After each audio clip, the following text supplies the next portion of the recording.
This is my not so happy Studer A812. The problem is that when I first got it, the transformer had a shorted winding. That's been repaired. The machine is now not smoking, so it's sort of working, but the problem is that although it will play and fast forward, it won't rewind and it won't shuttle backwards either. It'll play, it'll fast forward, but it takes it a while to stop. It'll shuttle, but it won't shuttle backwards, and it won't rewind.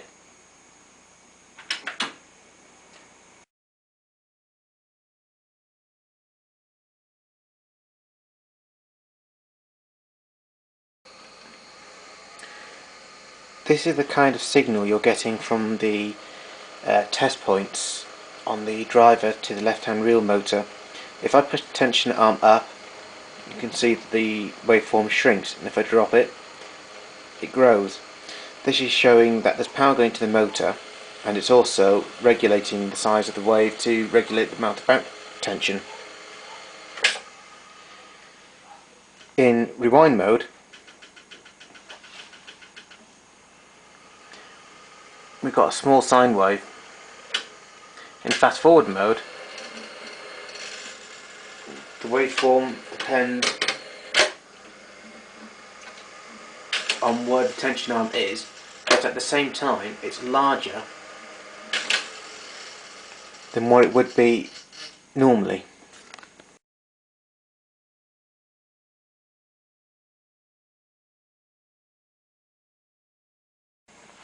It all came down to one small IC, and this IC basically is a switching chip.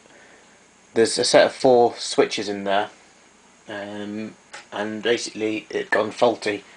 So when the recorder went into rewind mode, it wasn't getting the -6 volts through that switch, which meant the spooling motors weren't behaving themselves the way they should do. So now the machine, as before, plays.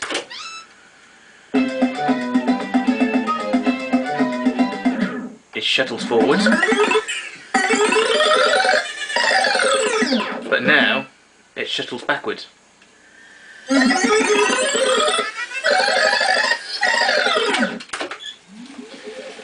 It's fast forwarding.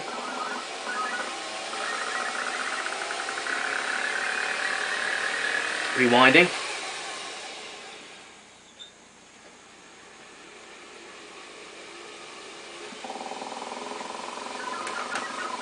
Playing. Rollback works.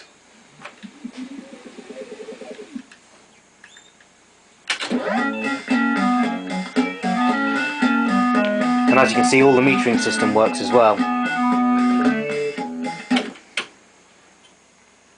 Now the tape recorder is completely controlled by 2 microprocessors. The main MPU board, which controls everything, and then the periphery controller, which also has its tape deck controller. Both of these processors can be configured. For instance, alignment, we've got the audio and the deck computer controllers. On the deck side of things, we can set the size of the reel adapters for left and right. The rewind speed when in library mode, so if we want it to go slower we can do. The rewind speed in fast wind mode. The rollback, which as we saw just a minute ago, is set to 10 seconds, but you can set it to 1 second or higher, up to 22 seconds down to 1 second. That will not be saved unless I press the store button. So if I go down an option and back up again, it'll be back to 10 seconds. Tape tension for left and right reels, and this here, which is the rewind speed. Now it's in hexadecimal, so halfway in between 0 and FF. It's not 60, but this machine's been set up to accommodate for it, and that's the right value there. But we can change that to whatever value we want it to. We can take it all the way up to FF, and it will rewind very fastly, but it won't fast forward.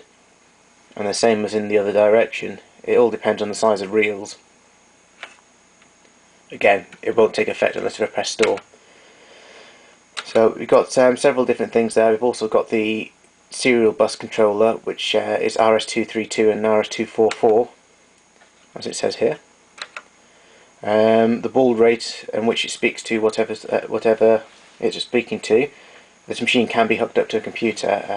There's a gentleman on the internet from Italy or Spain who does these software for these machines, and he's produced the free download in which you can control your tape recorder via the serial of the recorder to the serial of your machine. The other thing that the recorder can do, if you come back out of all the menus and go back to the front, we've also got audio lineup modes. For instance, the levels, input, output can all be configured depending on what kind of tape. For instance here, erase current, we can change that. Everything is done by the processor, nothing is done by trimmers or pots. The only time you see any trimmers or pots controls in this machine is literally on the power supply stabilizer, or anything sort of like to do with power supplies or calibrations of, say for instance, tension arms and things like that. Now this is quite a sophisticated tape recorder.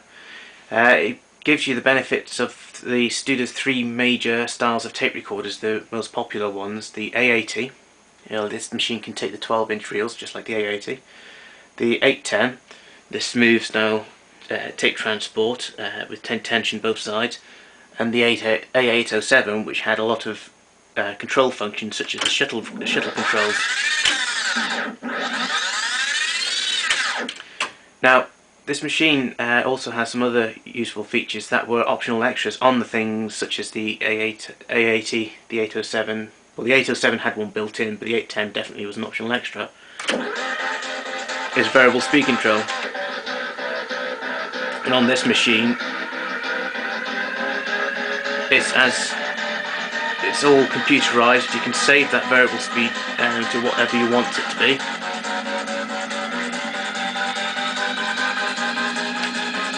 You can also configure these machines so that this machine, for instance, says 7.5, 15 and 30.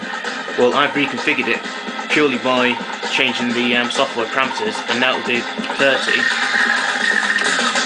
3 3/4, which should be an LED there, 7.5 and 15, so it does all 4 speeds. You've got the usual editing functions such as tape dump, for being able to splice the tape. This machine hasn't got a tape splicer built into it. Not very popular in the UK, those ideas. Most UK machines use the splice-in block. It was less problematic for an engineer who may press the button on top here and cut the tape by accident. So the machine's now up and running again. Some functions aren't working at the moment, but I think it's purely because it's set not to, and I haven't worked out how to unset it. So some of the other functions you've got down here, you've got mode, and then you can change, for instance, the keys modes. Status must be in stop mode, so we have to stop the recorder. And then what we can do, mode, deck, key mode, for instance tape guard A, no key assigned. We go to a key that is assigned. There we go. Now this is how I change the speeds: 3 3/4, 7.5, 15, 30. What it should be is 7.5, 15 and 30. What you can do is you hold down the store key, then I would press the speed control key. But in this particular case I don't want to put it back to that speed, so I'll leave it alone.